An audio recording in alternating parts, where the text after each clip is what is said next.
अबू उबैदा का एक ताज़ा बयान सामने आया है जिसमें उनके ज़रिए ये कहा गया है कि अब तक 760 गाड़ियां जिसमें टैंक हैं, मिलिट्री की गाड़ियां हैं, उनको तबाह किया गया है पिछले 70 दिनों की जंग में।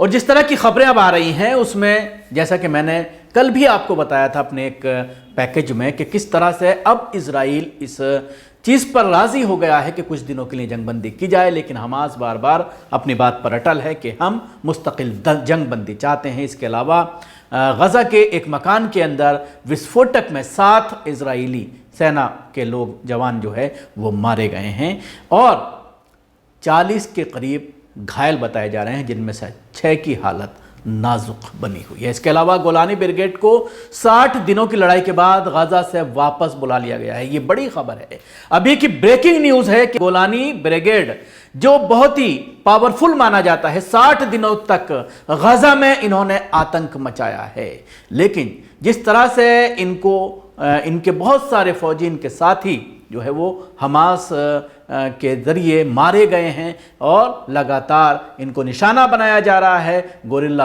वार की जा रही है, अचानक कहीं से गोली चलती है और उसके बाद इनको लगती है और ये जो है वो हलाक हो जाते हैं।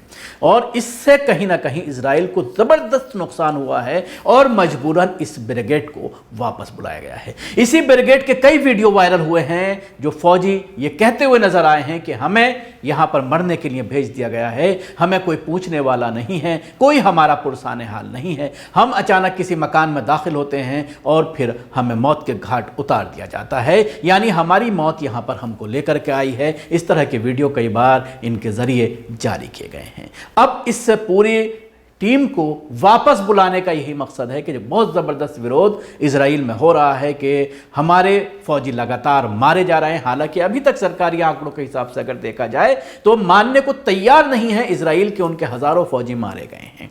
वो लगातार 130, 136 कहीं आंकड़ा अभी तक इंटरनेशनल मीडिया में जारी किया गया है, लेकिन जिस तरह से अबू उबैदा के बयानात और उसके साथ ही उनके जो ज़रिए जो वीडियोस जारी किए जाते हैं सोशल मीडिया पर, उसका अगर आप काउंटिंग करें तो कई हज़ार ये फौजी जाकर के बैठते हैं। और जिस तरह के दृश्य कब्रिस्तान से सामने आए, कब्रिस्तान के ज़िम्मेदारों ने इजराइल से जो बताया कि किस तरह से हर घंटे में एक डेड बॉडी वहाँ पर पहुँच रही है, तो उससे ही आप अंदाज़ा लगा लीजिए कि 70 दिन में कितना नुकसान हुआ होगा। इसके साथ ही अल कसम ब्रिगेड के प्रवक्ता अबू उबैदा ने एक वीडियो रिकॉर्डिंग में कहा है कि हमें खत्म करने का इजराइल का उद्देश्य विफल हो गया है। उन्होंने कहा है कि युद्ध जारी रखने से आंदोलन द्वारा अभी भी बंधक बनाए गए इजरायली बंधकों की रिहाई की अनुमति नहीं मिलेगी।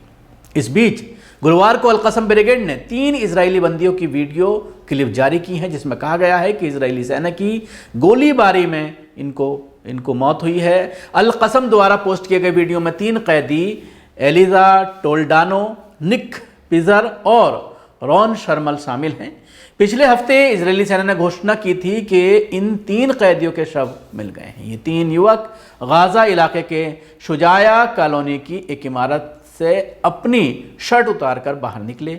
इनमें से एक युवक सफ़ेद कपड़ा भी लहरा रहा था, यानी इजरायली फौजियों को इशारा किया जा रहा था कि हम जो है वो यहूदी हैं, इजरायली हैं, लेकिन उसके बावजूद इजरायली सेना ने उन पर गोली चला दी। बाद में इजरायली सेना ने इस घटना को स्वीकार किया और खेद जताया। इजरायली सेना ने भी घटना की पारदर्शी जांच की मांग की है। सवाल यही खड़ा होता है कि बार बार ये बात हमास के ज़रिए कही जा रही है कि जो बंदी हैं उनमें से काफ़ी लोगों को, काफ़ी इजरायलियों को, यहूदियों को खुद इजरायली फौजियों ने मार दिया है, बमबारी में मारे गए हैं। इस तरह की बातें लगातार हमास के ज़रिए कही जा रही हैं और ये जो वीडियो जारी किया गया है इससे अब बिल्कुल तरह से स्थिति साफ हो गई है कि किस तरह से इजरायली सेना ही खुद अपने बंधकों को, जो उनके हमास के ज़रिए बंधक बनाए गए हैं, उनको किस तरह से मौत के घाट उतार रही है, अपने ही लोगों को किस तरह से गलती से मार रही है। इसके साथ ही इसमें मैं आपको ये भी बताना चाहूँगा कि एक कुत्ते के ऊपर कैमरा लगा करके उस कुत्ते को भेजा गया था इजराइल के ज़रिए, उसमें भी इनकी गतिविधियाँ, जो ये तीनों मारे गए हैं, वो भी कैद हुई थी।